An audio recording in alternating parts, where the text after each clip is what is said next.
क्या हम यहाँ पर बोले, आप लोगों को पता है, बोल करके समझाए ना जी।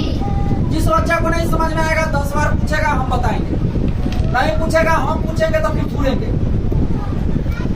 हम अभी आपको पढ़ा रहे हैं तो हम हो गए बोलकर, आप मेरी बातों को सुन रहे हैं तो सुनकर हम ब्लैक बोर्ड पर लिख दिए और आप इसको पढ़ लिए, विचार प्रकट हो गया, उसी को भाषा कहें। बात समझ में आ गया।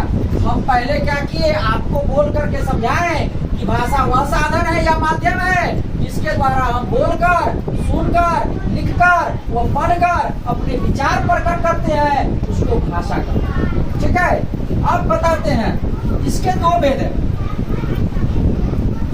भाषा के प्रकार, या आप कह सकते हैं भेद। ठीक है, पहला मौखिक भाषा, दूसरा लिखित भाषा, और तीसरा होता दो ही है लेकिन तीन हम लोग मानते हैं, सांकेतिक भाषा।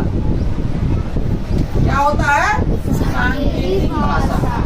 संकेत मतलब इशारा से काम करना। ठीक है, तो मौखिक भाषा किसको कहते हैं? जैसे फोन पर जो बात हुआ उसको मौखिक भाषा कहेंगे। आपको सर जब आए क्लास में तो सर आपसे पूछे जो बउआ भाषा किसे कहते हैं बताओ, तो आप जब बोलिएगा वो मौखिक भाषा हो गया। ठीक है, और जब आपको वही चीज एग्जाम में लिखना रहेगा, भाषा की परिभाषा लिखे, तो वो लिखित भाषा हो गया। ठीक है, तो मौखिक भाषा हो गया। जब आप सर जी आपसे सुनेंगे तो मौखिक हो गया।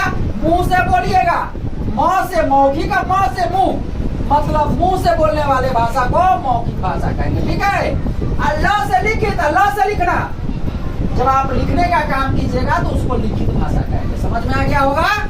अब बोलते हैं सांकेतिक भाषा किसको कहते हैं? ठीक है, तुम अपने दोस्त को कहते होगे, जैसे सर क्लास में है, तुमको बोलने में नहीं बन रहा है, तुम दोस्त को कहेंगे सिद्धि, मतलब इधर से किसी दोस्त का पेंसिल लेकर के उसको दिखलाइएगा, मतलब मेरे पास पेंसिल नहीं है, तुम्हारे पास है तो मुझे दो। सांकेतिक भाषा हो गया। जैसे कोई बच्चा किसी को पैसा निकाल करके कुछ अगर दिखलाया तो मेरे पास इतना रुपया है, बगल से कोई देखा नहीं, इसको सांकेतिक भाषा कहेंगे। मतलब दूर से बैठे बैठे बिना आवाज किए हुए संकेत में, मतलब इशारा में कोई काम हो जाए, उसको सांकेतिक भाषा कहते हैं। जैसे कोई बच्चा वहां पर बैठा है, यहाँ से कोई बच्चा उसको मुंह ऐठ रहा है, मतलब मुंह दूस रहा है, जैसे यहाँ से ये बैठा है, उधर ऐसे मुंह चमका दिया, और उधर से वो लड़की इसको थप्पड़ दिखला दी। सांकेतिक भाषा हो गया, मतलब इशारा में काम हो गया, तुम मुंह ऐठ रहा है, हम तुमको मारेंगे। बात समझ में आ गया? इसी को सांकेतिक भाषा कहते हैं।